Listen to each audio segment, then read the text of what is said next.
May I have an approval of the agenda, please? All in favor? Aye. Thank you. Aye. Tonight we're going to start with the budget presentation. All right, good evening, everybody. Should I say afternoon? I guess it's still afternoon. Thank you so much for the opportunity to share with the public what we call our budget story from 2024 to 2025 for the school year, 2024-2025. The school committee has already seen individual school and department budgets, so there's really nothing new for the school committee. This is really a presentation for the public, so thank you very much for all who are here. The planning for this budget began in the summer and the fall with the start to the school year. It does take into account our newly agreed upon contractual bargaining agreement with the Nantucket Teachers Association. And as is always the case, it is a bit of a challenge to try and predict where we will be next year with so many unknowns at this point in February. So I do hope that the presentation provides an accurate and clear account of where we are now and what we hope to accomplish in the next school year. And as always, every discussion and decision that we make will have the students at the center. So in the next slide, you will see the Nantucket Public Schools enrollment summary from 2011 to 2025. So there's a projected year included. The cost of living and available housing definitely affects, whoops, I went too far. One back, there we go.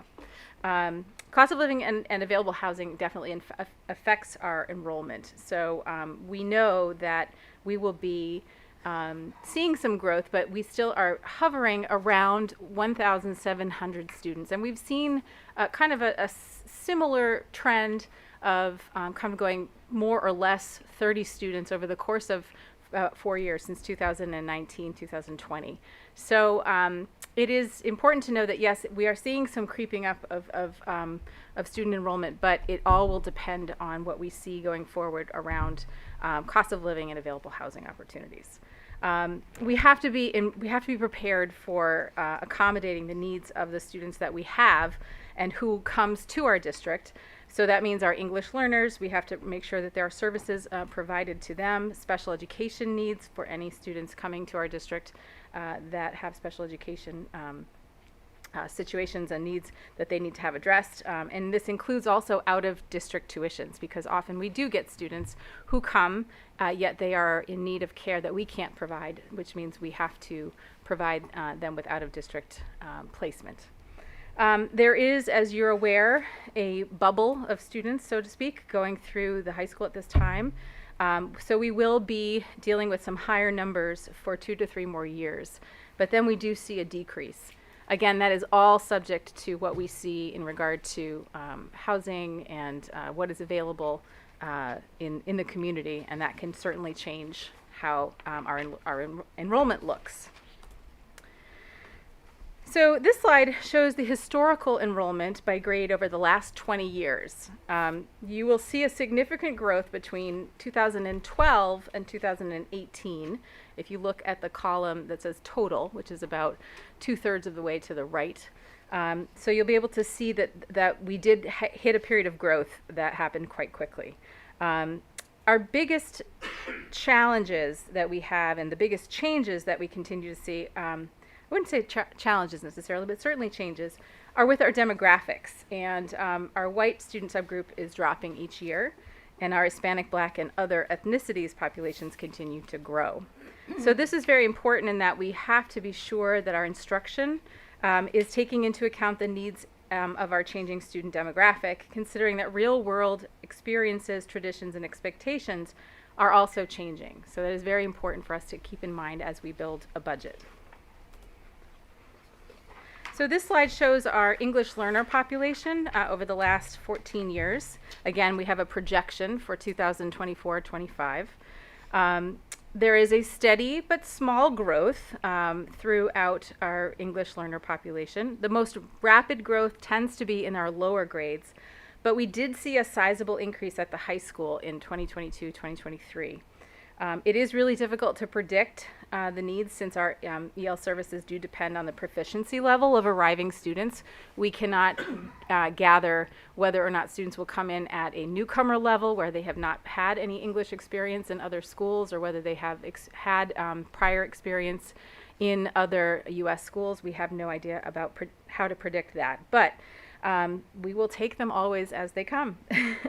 Our budget must reflect the increases that we see, and this includes also sheltered English instructional support for our general education teachers who work with English learners in their classrooms on a daily basis.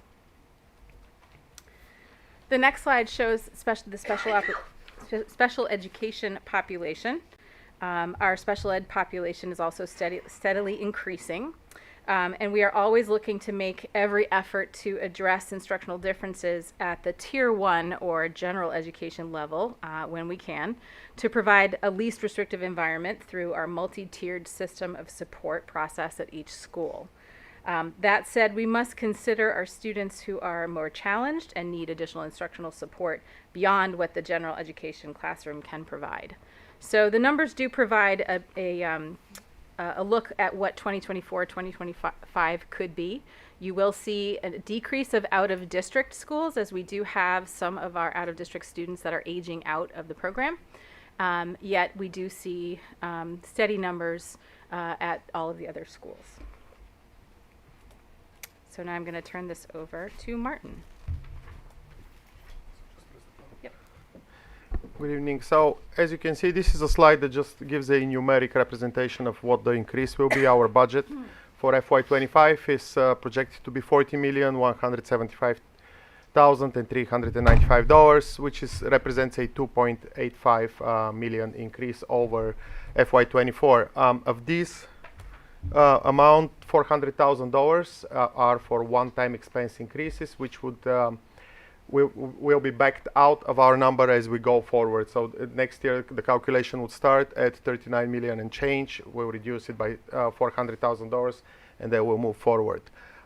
In this amount, obviously, it's the contractual obligations. For the most part, we have no personnel increases budgeted for FY25, and also increase in tuition budget, increase in PD budget as ESSER 3 goes away at the end of September, and some other inflationary increases.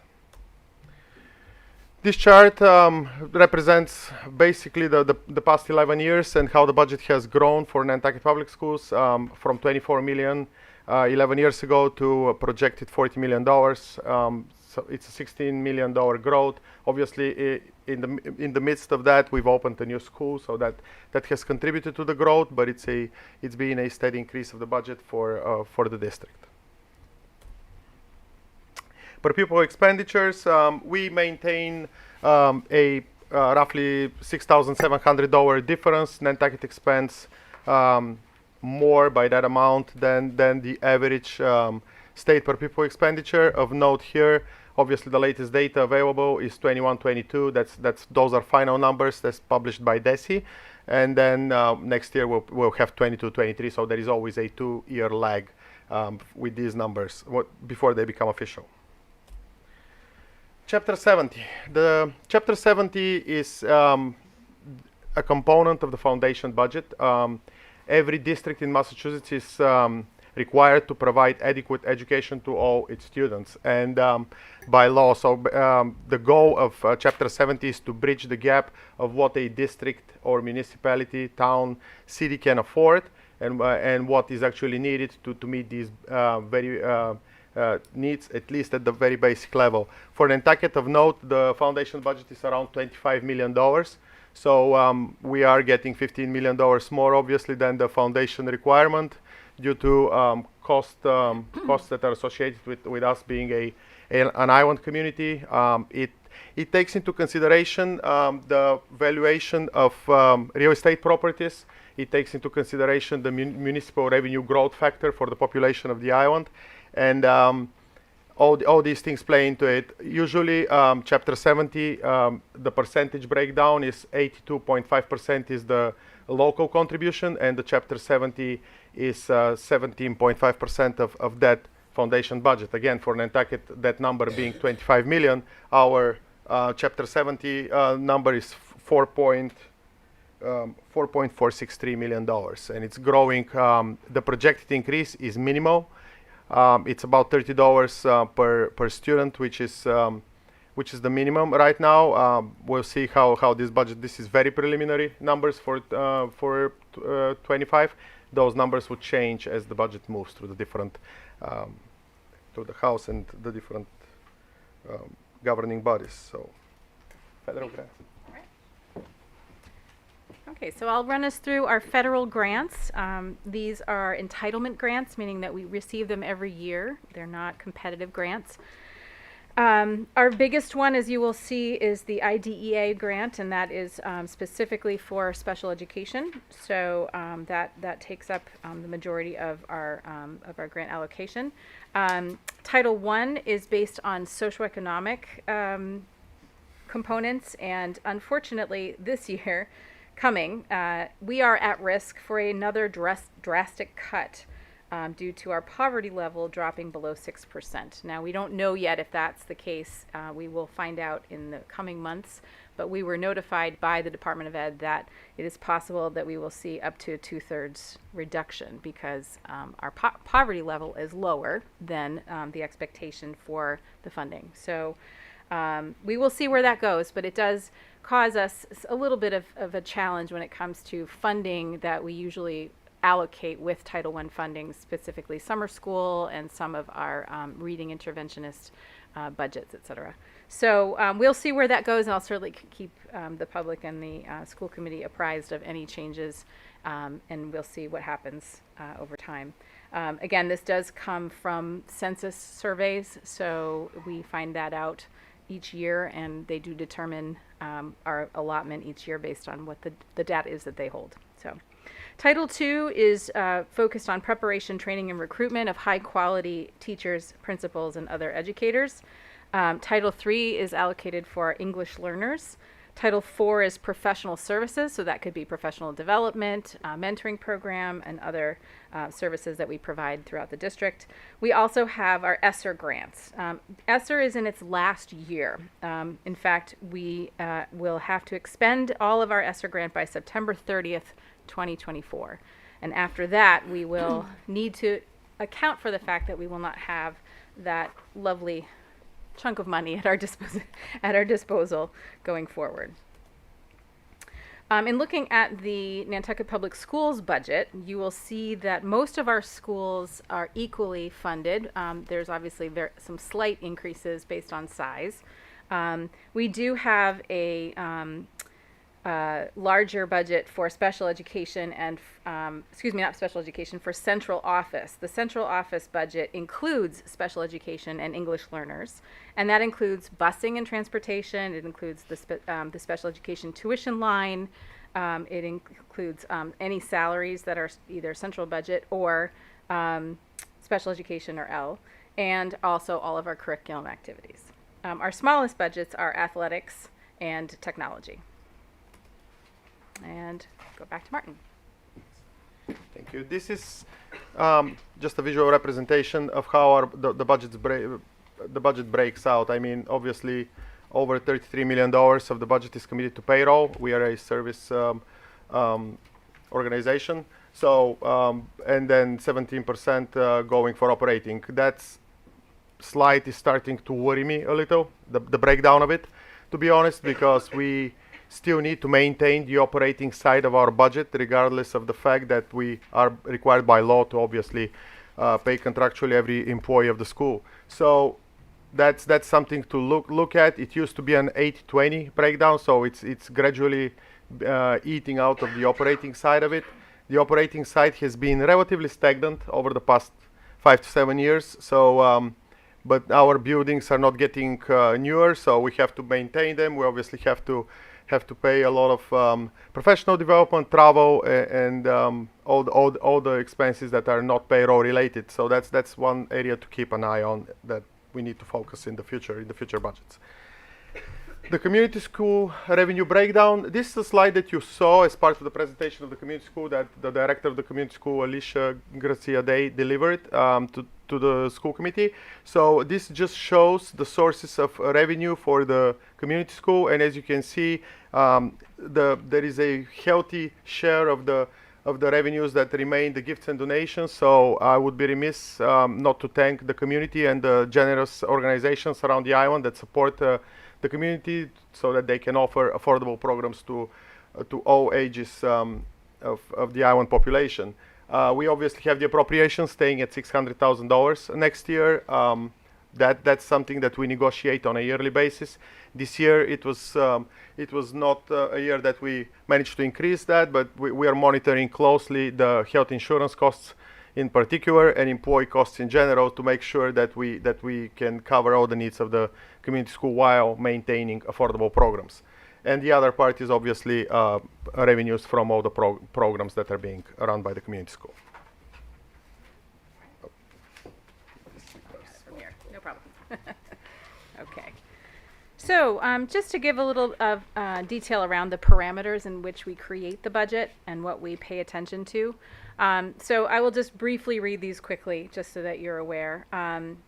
We recommend that the 2024-2025 budget needs that are linked to they are linked to district and school goals with particular attention to access and equity for students. We do expect that building budgets for our next school year that they are based on projected enrollments, curricular needs, and the general health and well-being of our students. We ask building principals and district directors to identify essential services for students. We continue to support programs that sustain physical, social, and emotional development of our children, especially considering the continued challenges presented by the recent pandemic. We also expect that budgets be developed to more closely align and reflect actual expenditures in the last 3 years.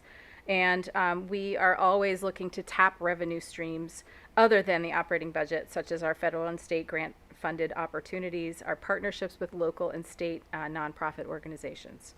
And our budget utility expenses, we want to make sure they are more closely reflective of actual expenditures in the last 3 years. Whoops, sorry. So talking about budget increases, due to substantial increases in salaries that were agreed upon through contract bargaining, there will be no budget increases provided towards staffing for other than the regular roll forward amount in 2024, which you were aware of in our individual budget presentations. There will be a $400,000 one-time increase that will be utilized for special education tuition that is not covered by the circuit breaker, as well as some necessary technology upgrades that we must continue to support as we move forward in this technological era. With the loss of our ESSER funding at the beginning of the 24-25 school year, we have increased the professional development line in our curriculum budget to ensure that adequate funding is available for upcoming academic initiatives. And finally, there are some slight increases to school and district supply lines to support ongoing instructional needs. So those are the slight increases over the current budget. So ultimately, what do we want to accomplish with our budget? As I said in preparing this, Martin and I were sitting together and I said, we're kind of in a stage where we are in a good place when it comes to staff. And now is our time to really be in that maintenance phase and growth from within around curriculum, instruction, and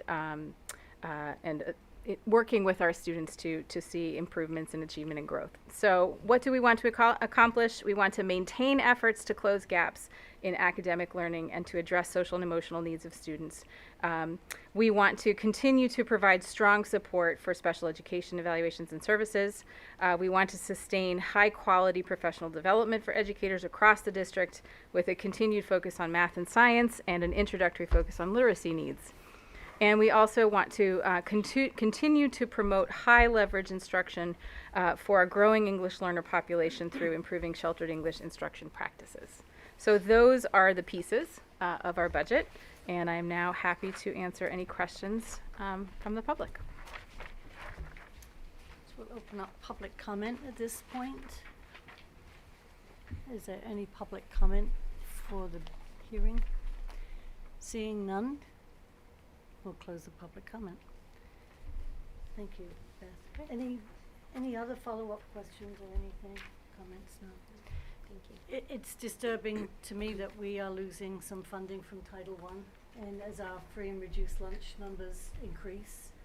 And so it's just, again, reminding us the importance of the census and filling out the census. I know in the past we've had outreach teams that have gone out and worked with families through community school and other efforts. So it's just another reminder, maybe we can sort of put those forces together, because it's unfortunate that we're losing. We're at possibly risk. 6%. We don't yet have the actual, it has not yet been decreed that we will be losing the funding, but we have been notified that we are at risk. So we will see what happens in the coming months and certainly report on that.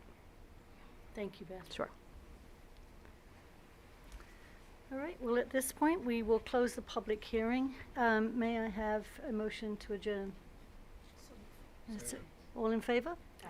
Thank you. Okay, thank you. Thank you. Hi. Welcome.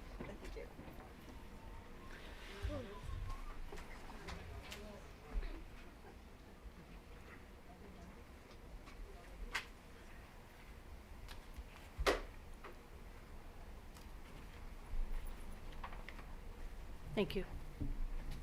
Good evening, everybody. Welcome to the Nantucket School Committee meeting, Tuesday, February 6, 2024. Before you, you have an agenda. May I have an approval? So moved. Second. All in favor? Aye. Aye. Thank you. Welcome, everybody. I'm going to open with public comment. Yes, could you come down here, please? Thank you.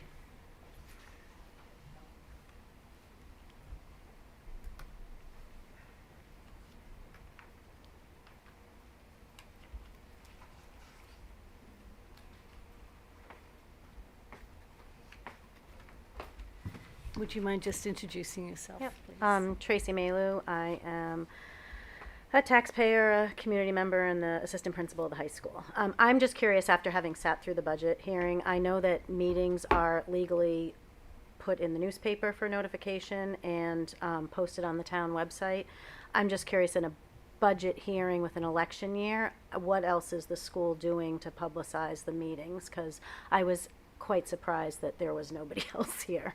So I'm just thinking ahead when we have important things like this, like, are we doing email blasts to the school community at least? I think like the parent and family stakeholder group would be interested in how our schools are spending money and how programs are being developed. So I just wanted to share that. Thank you very much. Anyone else for a public comment? Seeing none, we'll close public comment and move on to the superintendent's report. I should have asked Tracy to stay up there. So I'll start with enrollment, and then Tracy, I'll turn that over to you. So we have an enrollment report. You'll see that in your packet. We are currently up by one student from 1,706 last month to 1,707 this month. We have seen an increase at the elementary school with 5 additional students this month. We've lost one student at NES. We've gained a student at CPS, and we have lost 3 students at the high school. So that is our enrollment for this time of year. And if there are no questions, then I will turn it over to Tracy to give us a very general overview of the eHall Pass pilot program that's happening at the high school. Oh, surprise. I thought I was just here to answer questions. You can if you want, but No, you it's know fine. it better than I do, so. If you just want to share a little bit about what it is and what seems to be happening, how I know that some of you may have heard about this. Tracy presented with me at the superintendent's coffee with parents to explain a little bit about the program and how it works. So I was hoping that she could provide that.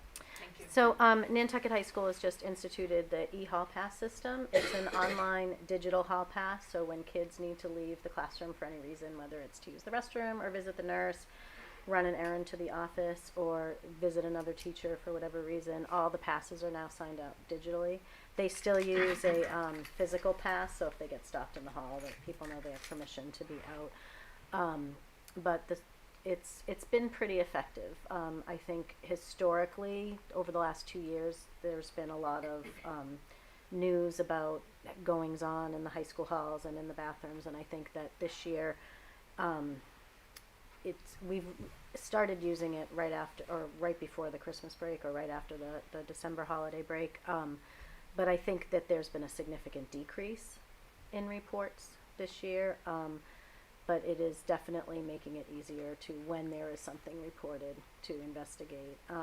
I think it's holding kids more accountable too. I don't know if Bruna has noticed, like, I get reports from teachers that kids who typically will kind of use the restroom pass to take their own wandering break and maybe gone for an extended period of time, now another kid can't leave that classroom until they come back. So there's been a lot of peer pressure, like, oh my gosh, Pauline, you've been gone for so long, we've all been waiting. And I feel like kids, to at least me, have been reporting that for a lot of kids has been a better thing, that they're not waiting and waiting and waiting. Kids know that the rest of the class is going to be really mad at them if they're out for more than a few minutes to do their business. Can we take questions just while Tracy's up? When are we gonna chip them? I'm not. Implant a subcutaneous chip and we can follow them. No, I'm not chipping students, but Thank you, Dr. Lepre, for that insightful question. Chantal, do you have any questions? Esmeralda? No questions. Laura? I do. Tracy, is it delivered to their phone? no, well, because we're 1-to-1, so all the students have a Chromebook. So it's an app on the Chromebook, and what we're working on with Joanne Johnson right now is to get a Chromebook dedicated to each classroom to have like a kiosk. Because right now the kids open up the app on their device, they create the pass, they have to wait for the teacher to approve it, but a kiosk, and then the teacher signs them back in. A kiosk will be able to expedite that process. So they don't need their phones, it's all done on the Okay. classroom devices. So the teacher could be mid lecture and then they have to be stopped to sign these. It's just like clicking a button, but Okay, yes. so it It's pops not up. ideal, and we're working, that's why we're looking at getting older Chromebooks refurbished to do just this job. Okay, thank you. Bruna, any questions? No or questions. comments? Do you have anything to add? Did I get it? Well, I do think it's, something that could be better, but it just started, so there's a lot of work to do. Because another thing too is when we are in a class, and then I don't know if it changed, but before it was 6 people per floor that could be out at the same time. So if someone in the other classroom is out and they're just like, I don't know, they are wandering or the teacher forgot to sign them back in, then the person in the other class cannot go out. So we have to Once wait. that limit is there. Because it blocks you from like even submitting the pass. I see. So that's another thing. But yeah, I think there's a lot of Yeah. improvements, but we just So started. we're just over the 30-day mark thereabouts of implementation, and it's been, we've definitely tweaked things like needing the kiosk or changing limits on different areas. But other than that, like, quite honestly, I was expecting a little bit of a student backlash, which there was none. So I just have one more question. Do you know of another school that is also using this and successfully so? quite a few. I was just at a workshop a week ago, and Whittier Tech in Haverhill, which is a school much larger than ours, uses it. Excuse me. Who else? I can't think of another name of a school, but it's pretty. I think Melrose or Wakefield might use it. It's actually becoming more and more common, and it's helping with some supervision and kind of. I know that the limits on a floor is hard, but it kind of keeps the crowds out of the common areas. So. How long is the data held? Right now, I can get data for the last 30 days, but I don't know if that's Okay. because that's about where we are, so I'll find out and can get back to you. It just Yeah. tells us who was out, who the teacher was, how long out? they were gone, and where the location. It'd be interesting to see the Yeah. frequency too. We've been able to track some patterns of kids who Are they only going out during certain times of the day or during certain classes? So you can kind of distinguish, is it a needed like movement break or is it a task avoidance situation? We've been able to start looking at if students are kind of going at the same time from other areas of the school and not going where they're signed out to be. So we're looking at it. It's an interesting data dive that. I just want to say thank you to everyone that's worked on this and put this together, because where we were 6 months ago having this conversation of this issue, I mean, we were looking at every possible scenario, right, of having volunteers sitting outside bathrooms, etc. So I thank you for putting the time in and being able to come up with something that so far seems like it's working for everybody. Like Bruna said, it's a work in progress. It's still new, and there's Yeah. still kinks and tweaks and bugs And to be thanks to worked the out. students who are patient, because obviously there's a reason why this has been implemented, and it's not perfect, nothing's Right. perfect. And in a case of an emergency, like when Bruna mentioned, if there's X amount of kids already signed out, a teacher can override, so that if there is an emergency and somebody says, Bruna, can you wait a minute? She's like, no, I really can't. A teacher can override those passes, Yeah. so. Well, that's good. So nobody's really getting stuck. Yeah, well, that's great. I think Chantal has a question. Yes, thank you. If or when the kiosk is implemented, do the kids just walk up to the kiosk? They will walk themselves up in? and sign themselves. Like, I mean, I think most of the teachers are still having kids ask permission, which I guess if they don't get approved, that's their no. But they'll be able to do it, and then the teachers can, like, you know, if I'm teaching and I'm circulating around the room, I can kind of buzz by the kiosk and do it quick instead of like stopping what I'm doing Right. Right. and going to an individual student. Thank you. Thank you. Thank you, Tracy. So a couple of other items to share. One is I'm very excited to share that 8 choral students and 1 instrumental student from Nantucket High School participated in the annual All Cape and Islands Music Festival this past weekend.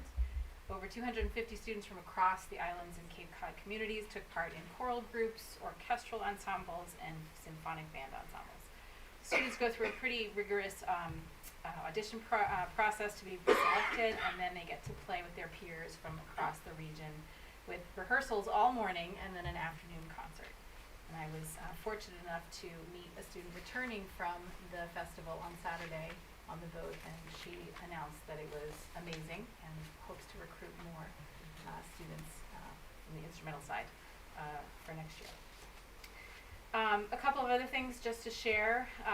We did receive word that the State Board of Education voted down the Department of Education's request to change the accountability data to focus more on chronic absenteeism and to reduce the ratings and expectations around achievement in order to put more weight, so to speak, on chronic absenteeism. The reason why the department wanted to do so is a simple situation. If students are in school and learning regularly, the chances of their achievement are improved. So they believe that by changing the weighting slightly to focus a little more on improving our chronic absenteeism, reducing it really, would improve achievement, which means we wouldn't have to rely on targets that were specific to achievement, where growth is really the more important factor anyway. So the Board of Education, which tends to be on the conservative side, refused, and so at this point there is no change. So I just wanted to share that with you. So we'll not be presenting on accountability data, which was on one of the future meeting agendas. I also did want to share that I met last week with the new Chief of Police, Jody Casper, who is lovely and very, very collaborative. So I feel that we're in a new era of collaboration with the police department. Not that there wasn't before, but I'm very pleased to have had a great conversation with her. We talked about lots of things. One was e-bike safety, and she suggested and said that she had a strong connection to Safe Routes to Schools, and they do offer some bike safety classes. So she would reach out to her contact there and see if we could potentially set up an e-bike safety class in September and perhaps in March when the weather gets nice enough for kids to want to ride bikes again. And this, I will certainly work with high school and middle school to see if this becomes a requirement for registering a bike to have on campus, etc. We will see whether that's the case, but in the meantime, it's great to have that connection. We are also going to be working on bringing an additional SRO to the district.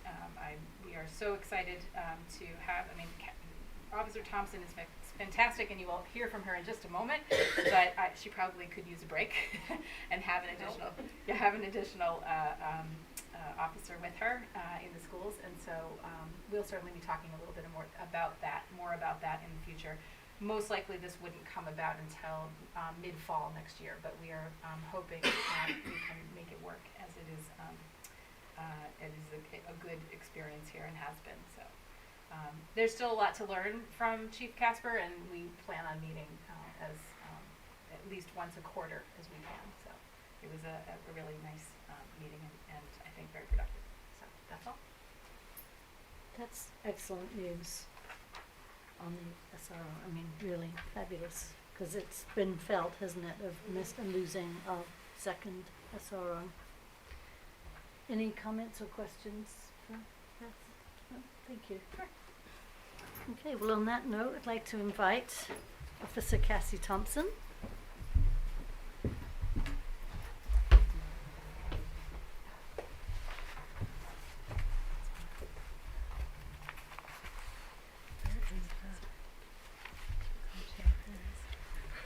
All you.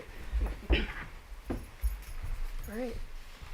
I'm Officer Cassie Thompson. Most of you I know. I think I know all of you, actually. I'm your school resource officer. So I'm just going to present to you. I've been asked to present on kind of what I do on a daily basis and my jobs at the school. That hasn't really changed in the past few years, but we'll go with it.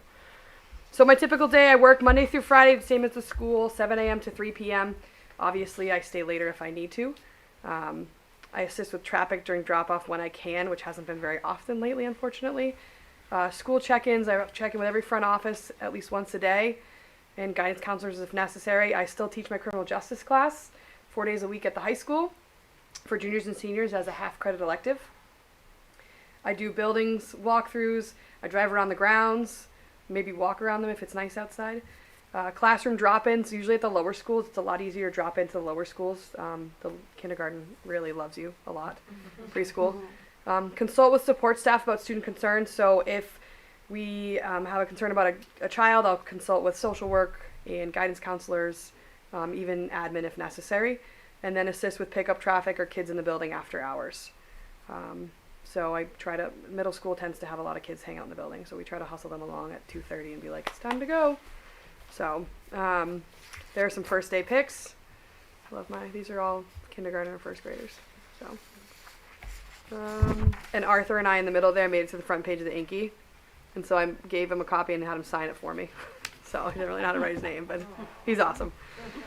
So in addition to my typical day, I do training, lockdown training for all the staff. We actually just completed 2 extra sessions for all our new staff that we hired in the middle of the school year, as well as any staff that missed the original trainings at the beginning of the year.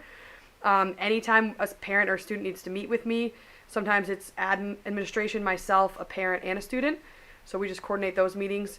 DCF will give me a call every once in a while, or if I have to file a 51A with DCF.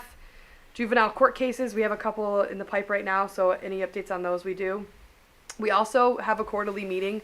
Myself, Jenzura, I think Tracy Malu, Adrian Lombardi, Sherry gets in on those as well with the ADA's office from Barnstable every quarter. And we kind of sit down and say, do we have any kids right now in court? Who do we have? How can we help them navigate some of this stuff? Investigate any potential crimes that have committed at school. I also sometimes investigate stuff that happens outside of school that involves kids. So if it gets reported to me at school, then I'll take the investigation on that because they trust me for it, so that's fine. Assist with any medical emergencies at school, coordinate the ambulance response myself. It's usually the high school, middle school that needs an ambulance for some reason, but I work really well with Kelsey Perkins and Camilla McCarthy to make sure we can get an ambulance here quickly, but also protect the privacy of the students. And your staff, like middle school staff, is phenomenal because we usually have the ambulance come to the back of the school right there where the nurse's office is. And Brittany Beal has that corner room, and I'm like, can you shut your shades? And she's like, yeah, no problem. Never asked a question. It's great. So We actually had to have an ambulance a few weeks ago, and there was an entire lunchroom full of high school kids.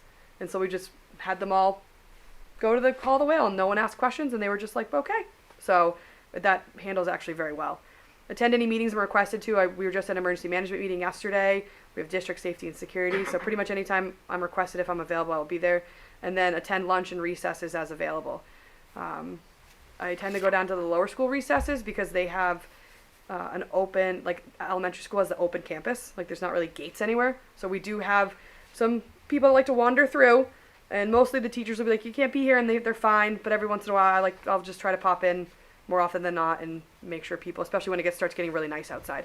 And we get people like to use the lacrosse fields, and have to remind them that school's still in session. So lots of photos of all different things. So anytime we can do hands-on stuff. Anything extra we do. Halloween safety bags for pre-K through 5th grade, provided by the sheriff. 4th grade bike safety in the spring with Young's Bike Shop. CPS health classes, internet safety and personal safety. We talk about things like sexting and inappropriate touching and dating ages and appropriate aging, because that's really important.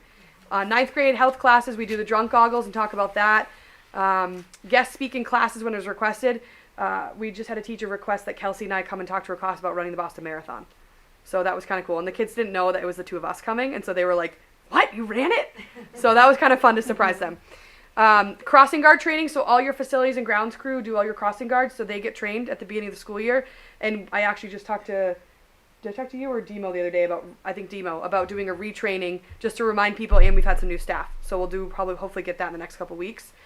I check the cameras every month and give a list to the building, like Demo, Barry, Alita, and Chip about which cameras are out, so that we can make sure they don't sit out for too long and we know that they're actually out. I also consult with the private schools. We have bike helmets and locks for students when they need them. We did the FOMS Bike-a-thon. Touch a Truck and Boat Day with pre-K, with the Coast Guard, the Fire Department, and the Police Department. I organized that. Special Olympics Day. I also coach the girls' hockey team in the wintertime. And I do the driver's ed OUI consequences class, which is a few times a year. We just had one last week.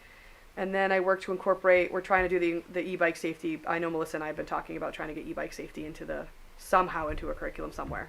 So that's about it. Some of these are summer school pictures too, which is kind of fun to stop by summer school and see them when I'm on regular patrol. My criminal justice class got a tree downtown this year, so we decorated a tree. That's the bottom right corner. So bike-a-thon. I'm just hanging with the kids. So, questions? Do you liaise with the police department? Yes. I hope so. No, I mean. I do, yes, sorry, you have yes. a regular meeting, or is it ad hoc? No, with the police department? I mean, Yeah. I'm there every day. Yeah. So when I meet with the patrol every morning, and if there's something happened at night with like a family at the house, they'll tell me like, hey, we were at this house for a call and there were kids there. Can you check on the kids, or can you have the guidance check on the kids, that kind of stuff. So. What is a 51? Did you say? Sorry, 51A. 51A. I apologize. A 51A is a report we file with the Department of Children and Families regarding a child who's may have been neglected or physically abused, or we can actually file it for anything pertaining to, like, if we have a middle school student, let's say, unfortunately, like, send a nude photo of herself. She's not being abused by her parents, right? She unfortunately made a poor decision, and we'll have to learn from that mistake. But we actually file with DCF on that to make sure the child's protected if like it goes further and further. So we work hand in hand I'm on a first name basis with a lot of DCF workers, unfortunately, to the point where like, how are your own kids? Like, we talk often. So, yeah. No questions. Laura? I don't have any questions, but we're still looking at it. Thank you. I really hope we do get another one, because I think Keith and I used to do like some after school stuff, some basketball nights, some movie nights, and I just physically don't have time to do any of that. So, so that'll be great once we get another person, and we can kind of focus a little bit more on some of the extra stuff that we like to do that kind of has gone by the wayside a little bit. So, yep. So you start your day down at the police station? So I drive to the police station every day. I get dressed there. I get my cruiser and I head here. I try to be here at like 7:15ish, 7:20. If I get here any later, the traffic's like absolutely horrendous. And then it kind of depends on what I have going. Sometimes I can come down here or go to the elementary school and like meet the kids when they come in the building. Sometimes I'm already like running to a front office to get a guidance counselor to be like, hey, we dealt with this family last night. You might want to check in with little Susie because she might have seen some stuff. Yeah. So it kind of just depends on the day, unfortunately, or like, unpredictably. So. And I like the fact that you're working with any of the students that end up through the court system. Yeah, we try. I mean, like, I can only do so much, but we try to work hand in hand with the DA's office to make sure that, because a lot of the DA's office, their mentality is they want these, we don't want these kids back in the court system. The whole idea is not to have them in the court system. So we want to work with the school, with the police department, with the DA's office to make sure, like, okay, a condition of their probation, let's say, is that they have to meet with their guidance counselor once a month and they have to do some community service and they can't get in trouble at school. Like, what is now trouble? Like, I'm not talking about being late. I'm talking about like fist fights, right? And like stealing things.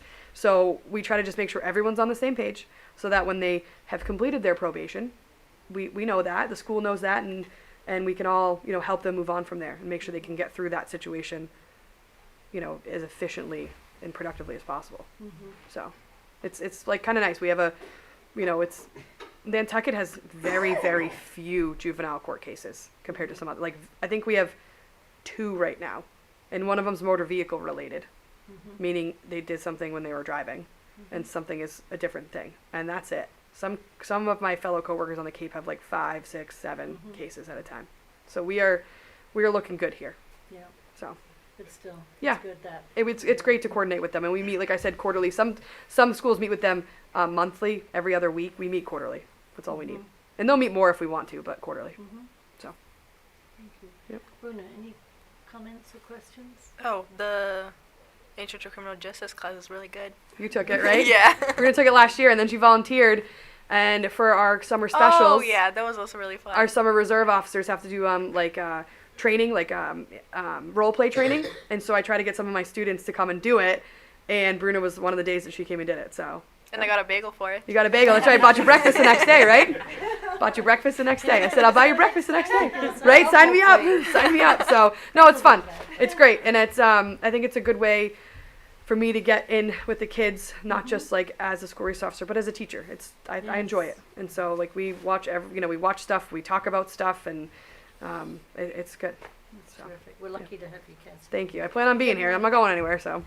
Did you have another question? There was an interesting piece on the news where in the Framingham school system they had 100 fights in a year. Wow. And I was wondering, does anybody have an idea of a number? I don't think we have 100 fights in a year.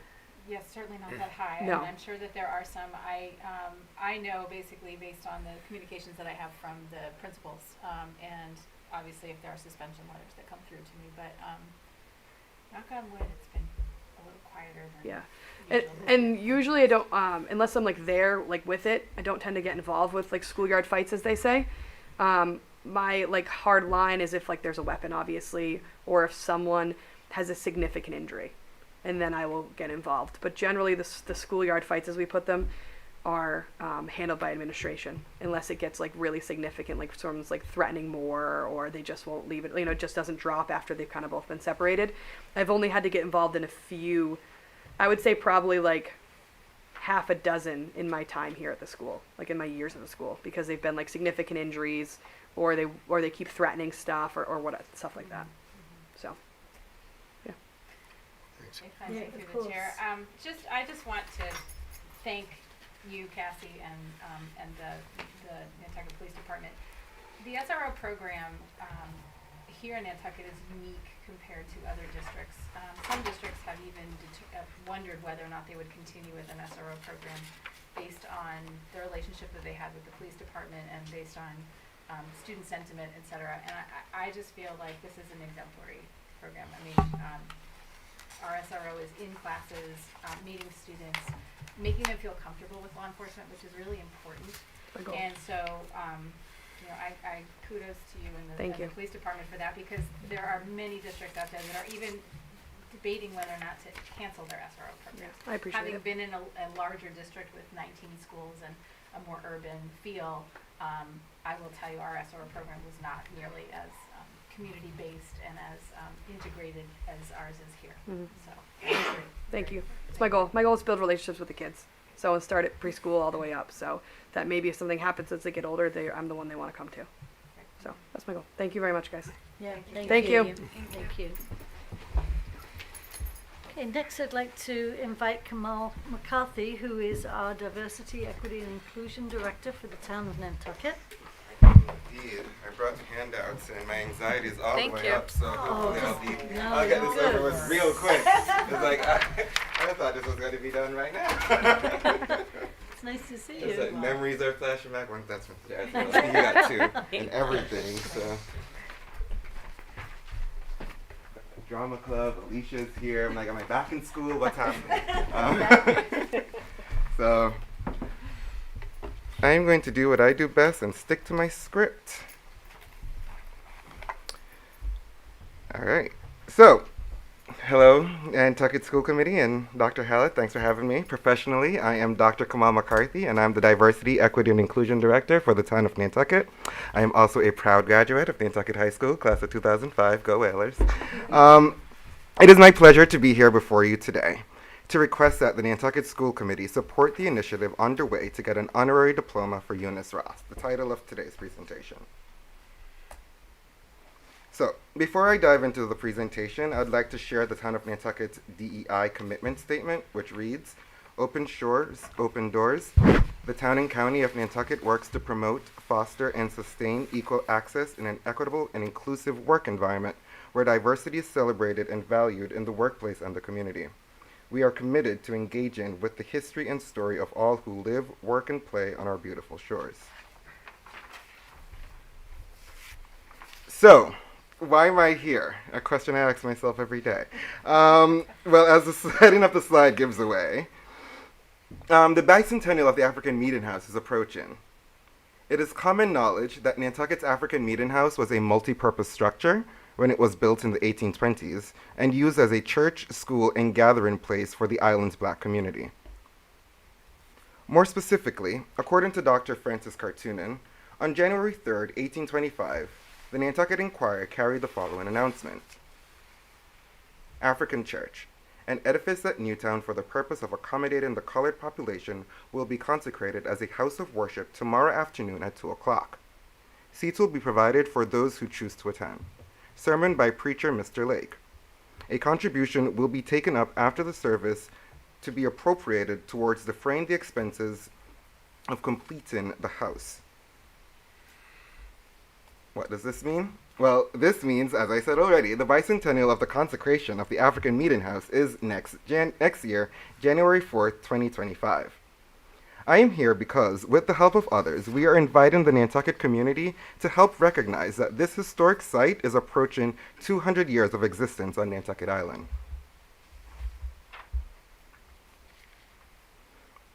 So, in spring of 2023, a group of leaders from cultural institutions got together to ask, well, as a community, how are we going to acknowledge this important moment in time? The group talked about the possibility of the select board doing some form of proclamation. We talked about a reenactment of a parade as a throwback to the 1830s, when the whaling ship, the Lopper, returned to Nantucket with a, quote, highly lucrative voyage. Yet, to my surprise, we landed on the life and legacy of Eunice Ross as a starting point for which other opportunities can springboard. So you're probably wondering, who was Eunice Ross? Well, I gave you the full handout, so read it afterwards, but I'm just here to give you some highlights really quickly. To my knowledge, Nantucket historian and educator Barbara Ann White is the only person to write a detailed account of Eunice Ross's life. According to Barbara, Eunice Ross was instrumental in the integration of the Nantucket school system. The town's refusal to admit her to the high school in 1840 led to the first law in the United States to guarantee equal access to education. Go slow, take your time. They want to hear what you have to say. You got this. All right. So, secondly, a vote at the 1840 annual town meeting supported the school committee's decision to refuse Ross a place in the high school. In 1843, a radical school committee was elected and the schools were integrated. The integration lasted only 1 year because the town meeting of 1844 swept the abolitionists from office and resegregated the schools.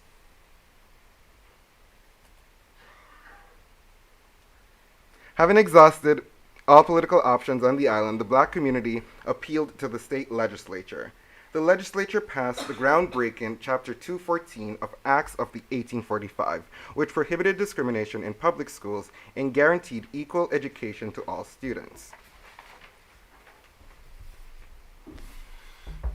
Remarkably, even to my surprise today, Nantucket decided to ignore the law. It was not until Captain Absalom Boston began legal proceedings against the town on behalf of his daughter, Phoebe Ann, that the 1846 school committee reintegrated the schools. By then, Eunice Ross was 24 years old. She never re-entered the school system, probably because of her age. Little is known about the rest of her life.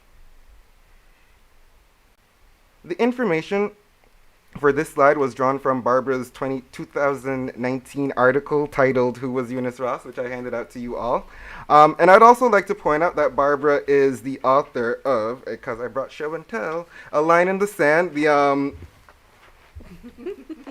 battle to integrate Nantucket Public Schools. And also Barbara was my 8th grade teacher, first teacher in the United States. So shout out Barbara, I'm still standing. So moving along, last slide, oh thank Lord. So, with all that said, here's the request. In light of the upcoming bicentennial of the African Meeting House, the Museum of African American History, the Nantucket Historical Association, and the town of Nantucket request that the Nantucket School Committee support the idea to issue an honorary 2024 Nantucket High School Diploma for Nantucket native Eunice Ross, born 1823, died 1895.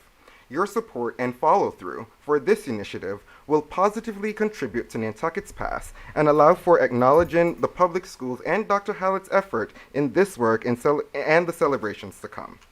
Thank you, Jesus. So, thank you for your time, and I look forward to any questions. Thank you so much. Thank you. I am sweating. Don't keep me up here too long. Let's go. Tim. I mean, it is an amazing story, and I think we should memorialize it, and the African Meeting House. Thank you, Dr. Leffrey. Chantal? We've talked about this so much. Yeah. You know all my thoughts. Yeah, Okay, Esmeralda? I have no questions, but I agree. Yeah, I fully support this, and I'm thinking I want to find out more about Eunice and dramatize it. You know, Mhm. have an actor portray her. That's where my mind went. I love So that. I know. I love that. So do I. Thank you for bringing this to Yeah, us. beautiful. It's an amazing piece of history, and I think what a wonderful way to recognize and honor. I think so too. Thank you. It's wonderful. Yes. Bruna, No questions, thank you. and you did wonderfully. Yes, you did. If I may, through the Of chair, course. I have a question. I promise it's an easy one. Well, I think it's an easy one. I'm not entirely sure. I heard that actually Nantucket was the first school district to integrate students of color. Is that correct? Even though it was like a hot minute, was that correct, or is that not true and there was another district somewhere out there? To my knowledge, Yeah. Nantucket was the first. There is supposedly a story of a school in New York that may have been integrated in upstate New York, but for the time period that we're talking about, to my knowledge, Nantucket was the first, yes. It's pretty amazing to Mhm. consider that, you know, we are really the trailblazers in many ways. In Yeah. many ways, absolutely. And it never, after 1846, it stayed integrated. So that's equally That's important as well, yes. too. So. That's incredible. Yeah, So, great. Well, thank you Yeah. so much. Thank Thank My you for pleasure. joining Thank us you. here Well done. tonight. Nice job. Tough act to follow. Here we go. District Improvement Plan. oh yes, I thought it was done. Let me go back.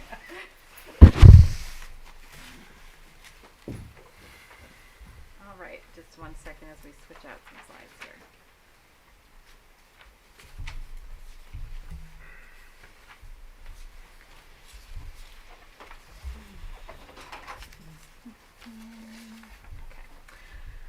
Okay, so I'm here just to provide a little opportunity for just questions and just a review at the mid-year point of our district improvement plan.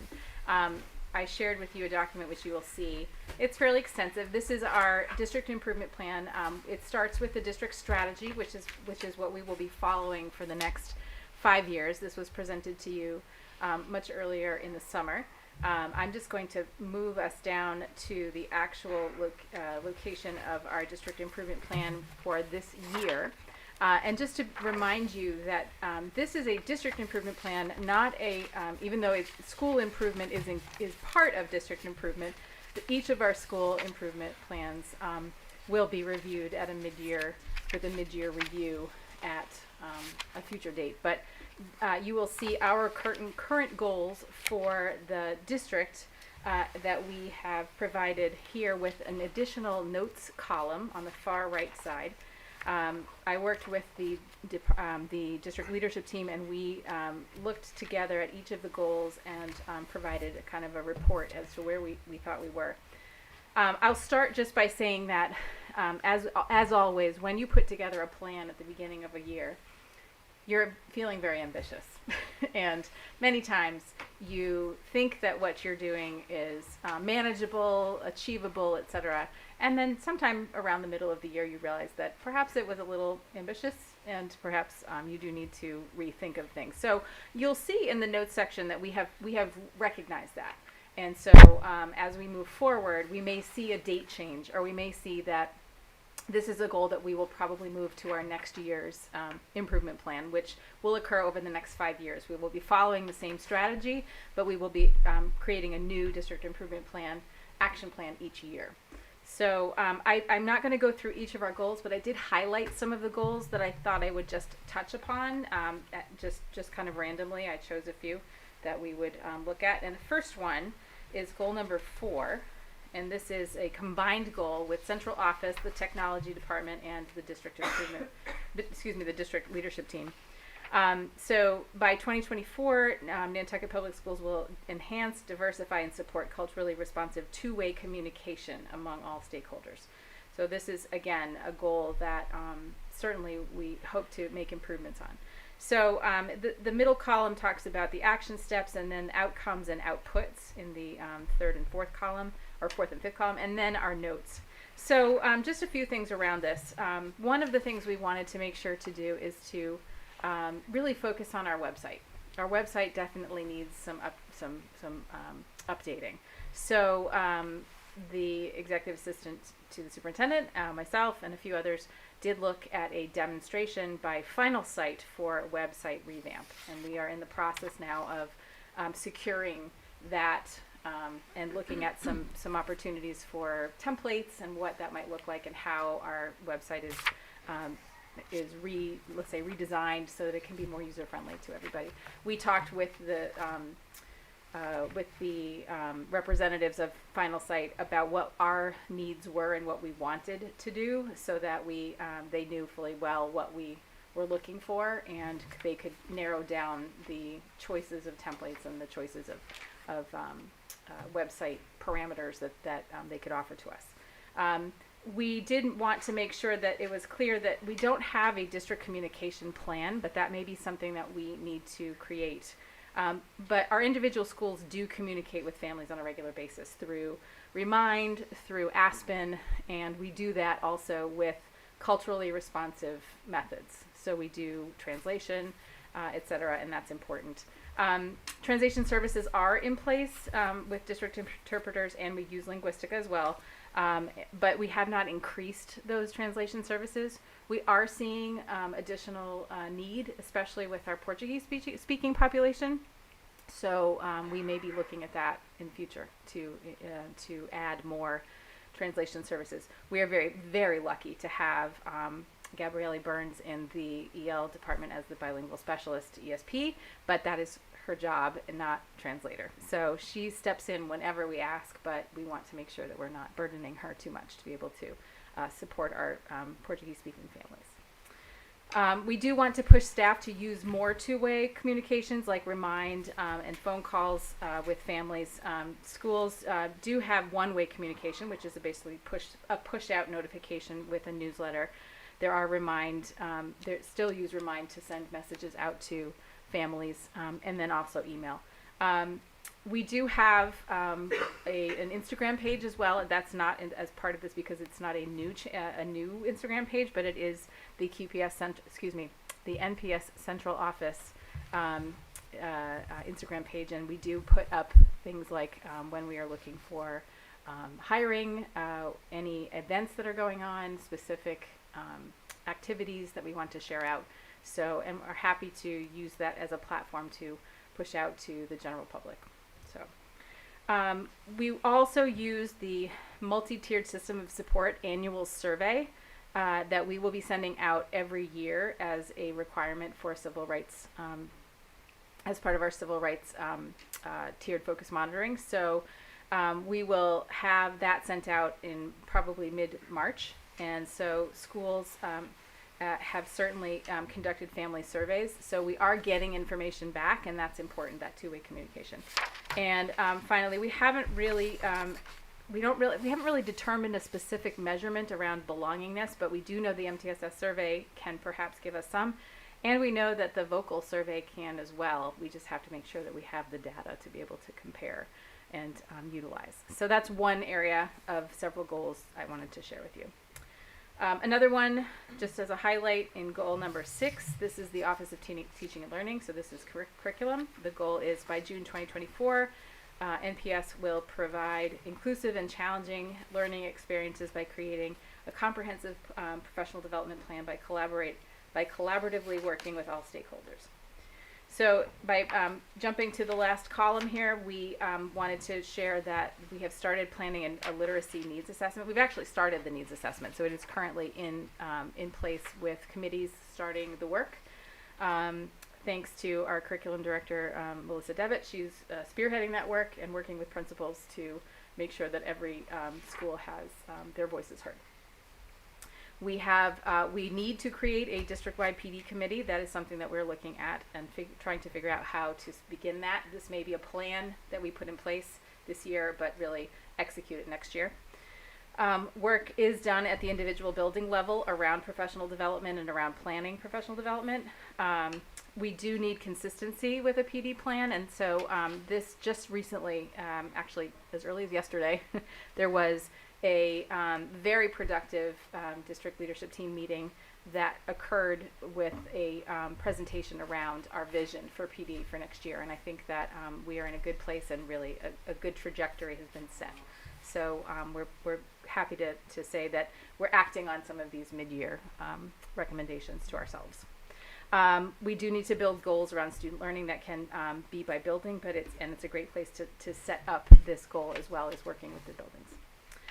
Goal number 7 addresses English learner education. So by 2024, K-12 ESL and SEI teachers will provide culturally responsive and rigorous learning experiences that are differentiated to meet diverse EL needs as measured by increased growth and achievement on benchmark and summative assessments. So one thing that we certainly were made aware of is that it's a bit challenging to do this in the year that we have a new EL director who is analyzing and making her way through all of our data and our information. So it is our plan to push this goal into 2025, but there are still steps that can be made to make progress this year. Some of what we're seeing is that the elementary has had a positive impact on making some of the pathways here for having additional rigorous learning experiences for our elementary Ls, and all the teachers are SEI trained, so that's very good to see.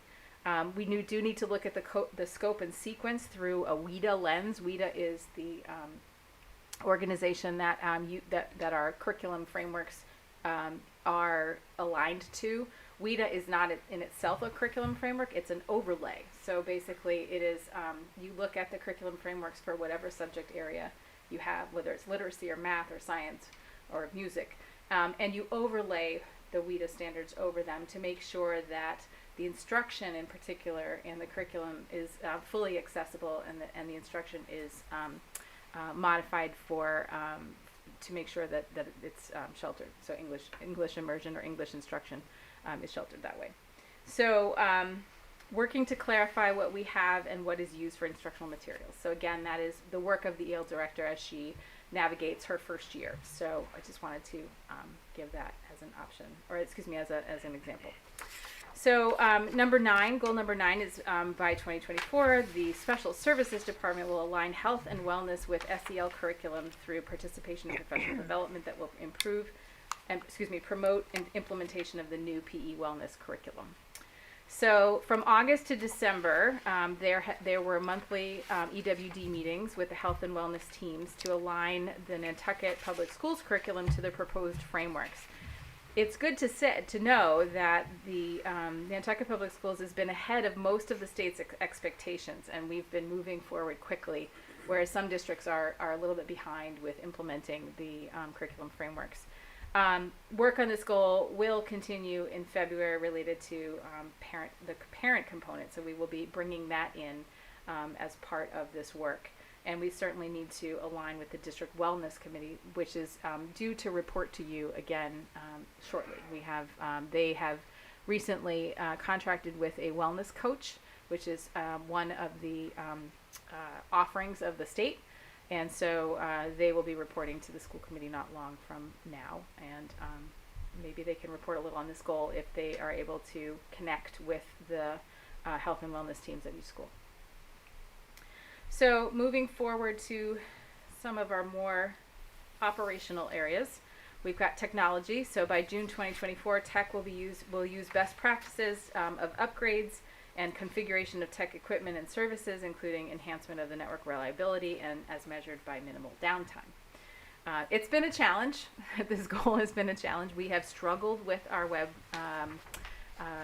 connection, particularly our internet Wi-Fi, and so we've made some strides, but still it is challenging. I'm so thankful to have Joanne Johnson in the acting tech director position.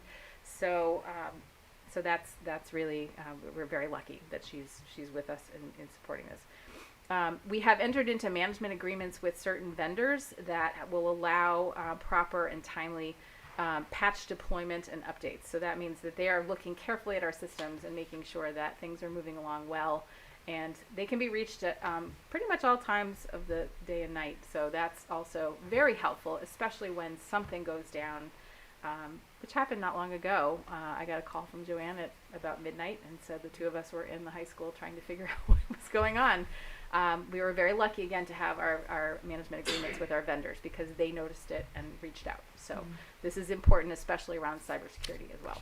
So also we are making sure that that they're configuring and implementing redundant Chromebook networks so that there are better options for students and staff to be able to get online. So by having multiple Chromebook networks, things should go faster. And Bruna, your comment to us was really taken to heart, and so it is an important part of what we're doing right now and trying to improve.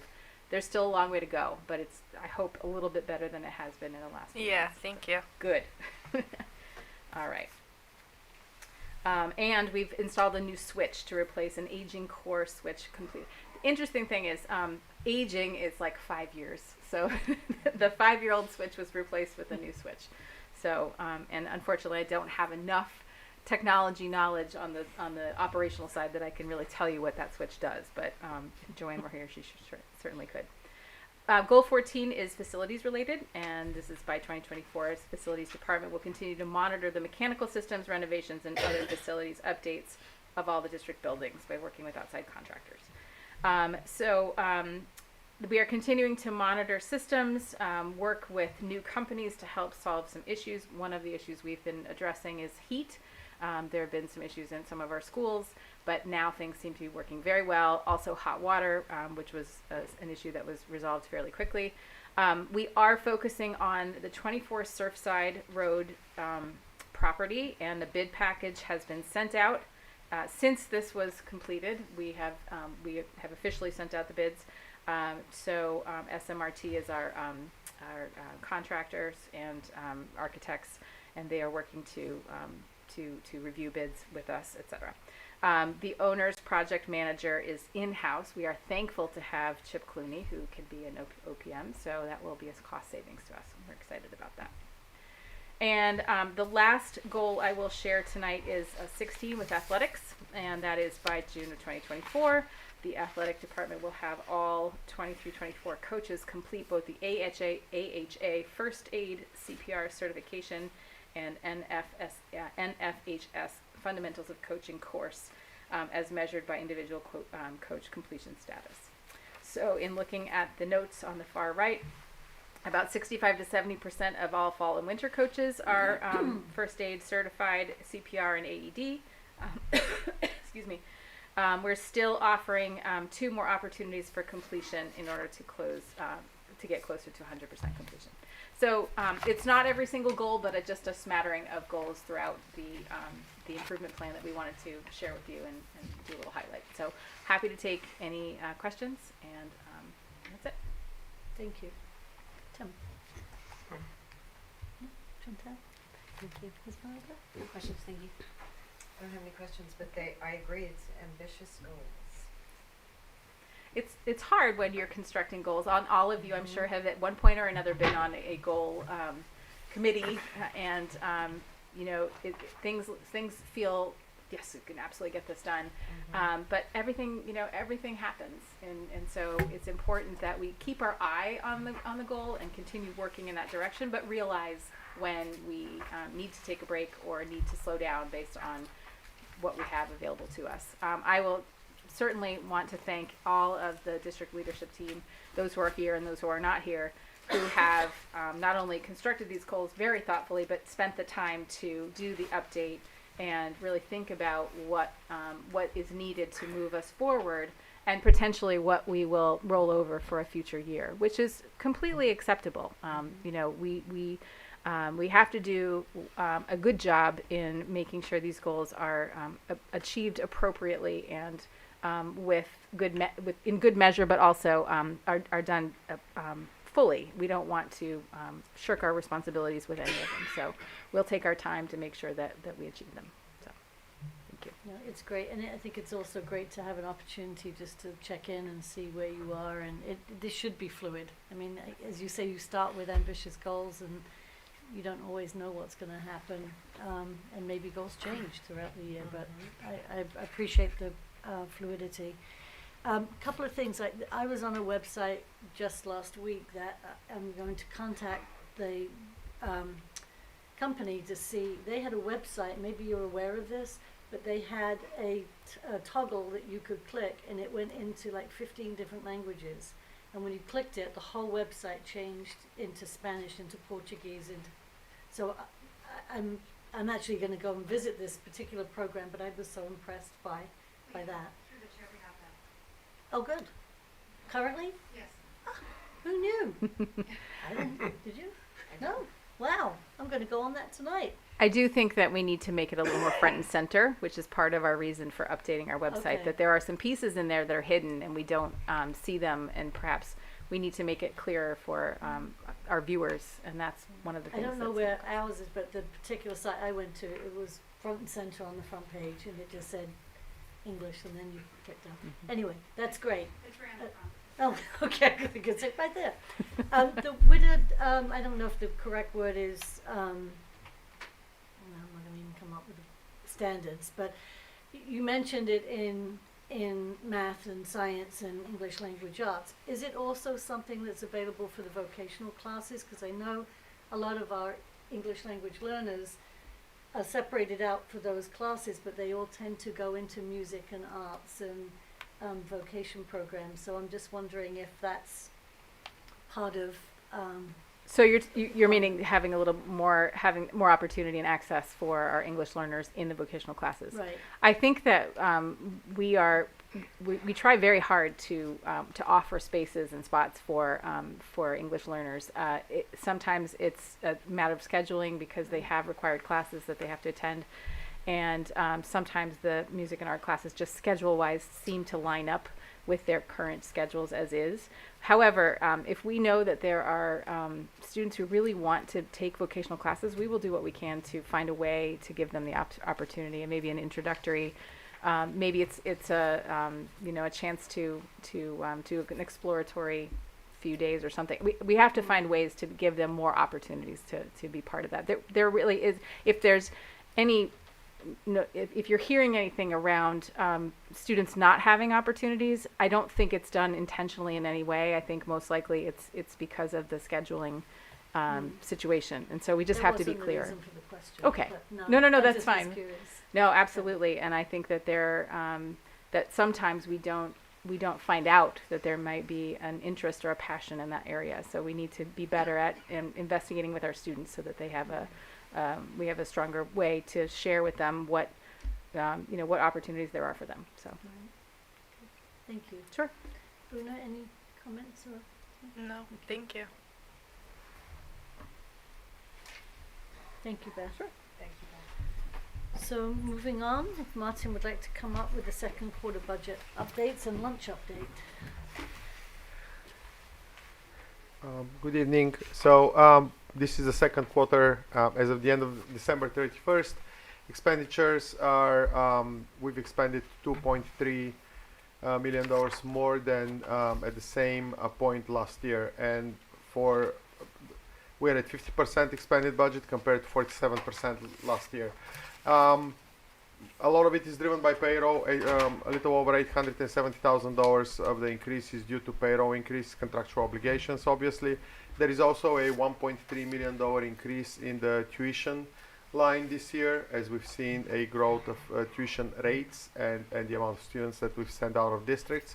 And also there is a roughly $140,000 increase in professional development in the curriculum line, and roughly $92,000 increase in hardware and software. So those are the increases that are driving this year's expenditures being ahead of last year's. Payroll expenses are expended at, I believe, at 36%, which is the same as last year. Community school revenues continue to show steady growth, a little over $170,000 increase. My quarterly reminder that $50,000 of this is due to the increase in the general fund subsidy that we receive from the town, and a little over $120,000 is actually program revenues, which have been steadily increasing over the past 2 years. And school lunch subsidy has grown. That's mostly due to an increase in payroll and increase in costs, which are related to food and supplies. So the subsidy, the deficit right now stands at $93,000 as compared to a little over $50,000 last year at this particular point in time. We're monitoring it closely. We work together with the food service director, Linda Peterson, and have almost daily conversations. So she's an extremely cautious person financially. So this is, like I said, we had to increase salaries and wages and make sure that we can retain our employees for the food service department and be able to recruit new ones. We're still short in that department. I believe there is still 2 or 3 positions that are unfilled as of today. And the subsidies this year, everybody's aware we are universal free lunch. So we get for $4.30 reimbursement per lunch served, and I believe $2.28 per breakfast. But we're hopeful that that's going to be the case going forward for Massachusetts. As you know, there is discussion to make the to leave universal free lunches in perpetuity. So we'll see how that goes. It's going through some stages, so we still don't know whether that would be the case next year. I'll take any questions.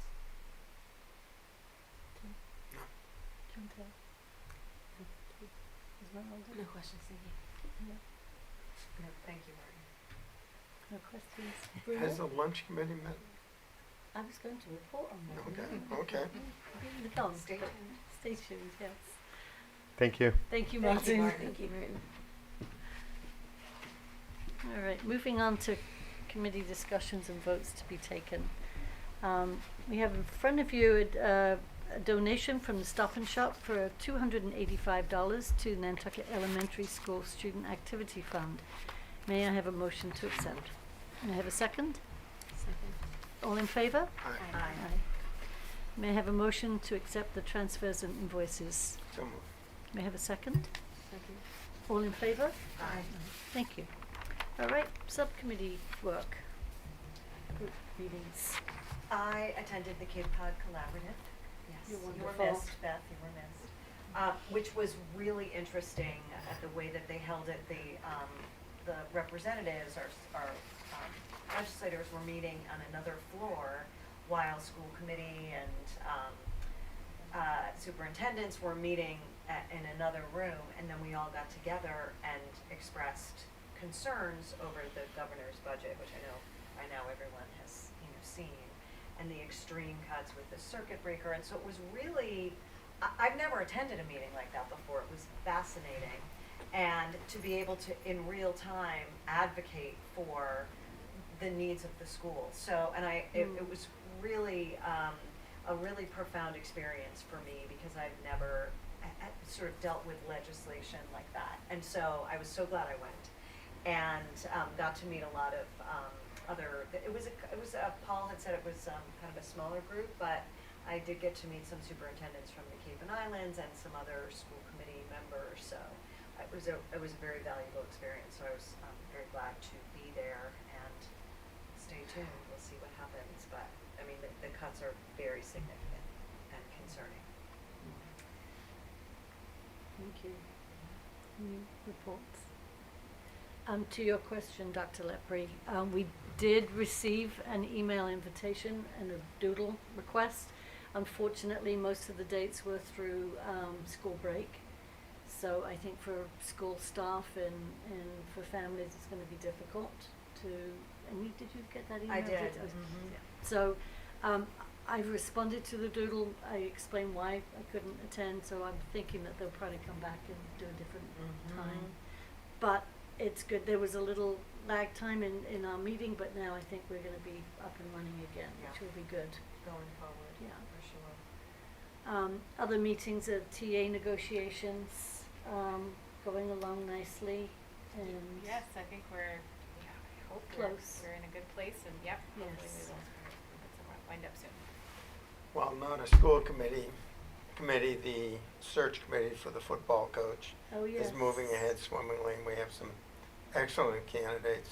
Unfortunately, none of them are named Belichick, but we would accept him if he comes in later. Okay. Well, yes, Travis did a great I tried. interview. He said he'd be willing to Consider holding on. consider his candidacy. That's great. Well, thank you for that update. You have an idea of when you'll be announcing, or We have a couple of more okay, investigations to go, great. but there are some great candidates. That's terrific. That's great.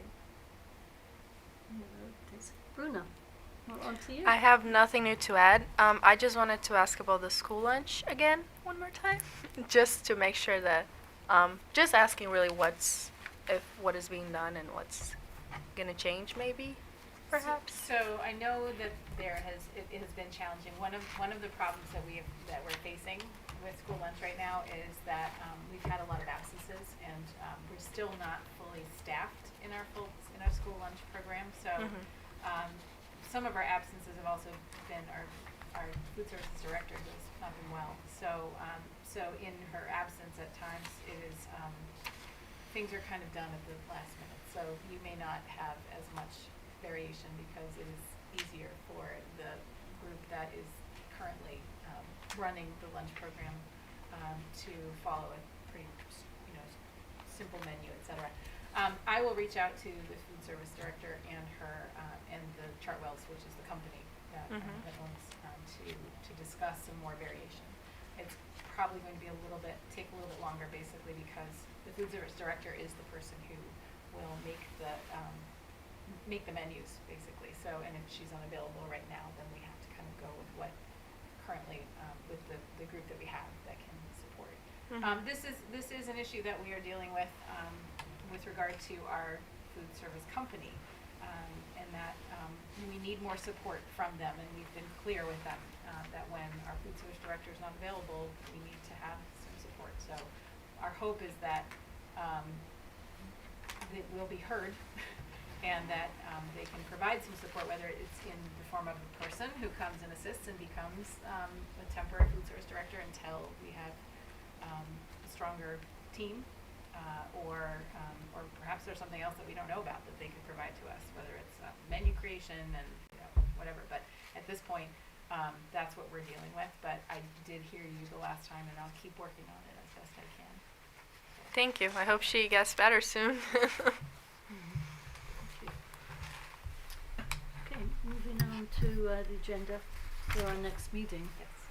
So we will be meeting on February 20th. I will be coming back from the American Association of Schools Administrators conference, which is the week right before. So I'll be sharing all that I've learned from that conference.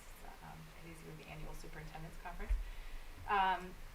There is a question of the school committee self-evaluation. I'm wondering if you would like to proceed with it and discuss and go through the self-evaluation without a workshop, or there could be some other options for workshop situations. We will leave this here, but this may change over the course based on some of our decisions around what we want to do with the school committee self-evaluation.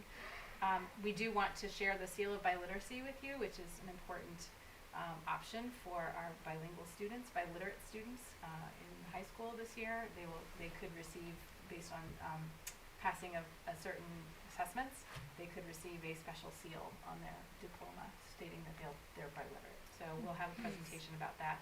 And then we'll have a report from the community school on their sports and wellness department and their camp program. So that is tentatively what we have for February 20th. Does the committee have an interest in doing a workshop for the discussion purpose of our self-evaluation? I think that's a good use of it. I agree. So the options are challenging because I won't be available next week, and then we will have vacation the week after. So we could have a workshop after the 20th and move that agenda item to a future date. We could also create or utilize an open meeting if you wanted to. We could explore using open meeting as a workshop and redistribute some of the presentations to different meetings if there's nothing time sensitive. So maybe making the March 5th a workshop? We could do that. And then is there something, you don't have to answer now, but maybe there's something that we can move over from March 5th? Yes, I think we could. Does that work for everybody? Yeah? Okay. I think we could probably. That's possibly for me. That March 5th The March 5th is a little date, bit okay. of a challenging date for me. Either way, we could find it I won't different. be here. Not March 5th. You won't be here? I'm Okay. fleeing to warmer weather. Okay, For so that's 2 not, weeks. so that won't No. work. No, it just seems this has been very challenging finding a date. We can take the discussion offline. I'm happy to. Okay. Okay. Katie and I can Adjourn. certainly. All right, because I think the feeling is a workshop would be valuable. Yes. Yeah, We'll work on it. okay. Thank you. Anything else from anyone? No? May I have a motion to adjourn? Come on. May I have a second? Second. All in favor? Aye. Aye. Thank you, everyone.